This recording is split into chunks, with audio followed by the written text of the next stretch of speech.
What's the meaning of covetous?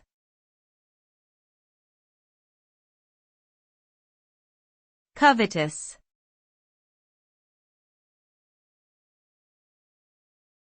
Covetous.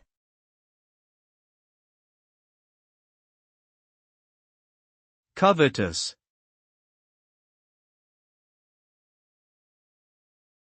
Covetous.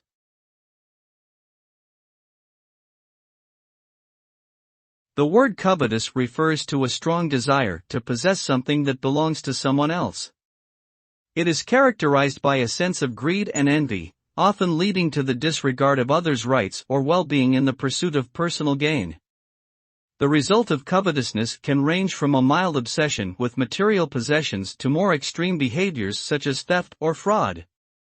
Ultimately, this mindset can lead to feelings of discontentment and dissatisfaction, as the desire for more often overrides any sense of gratitude or appreciation for what is already possessed.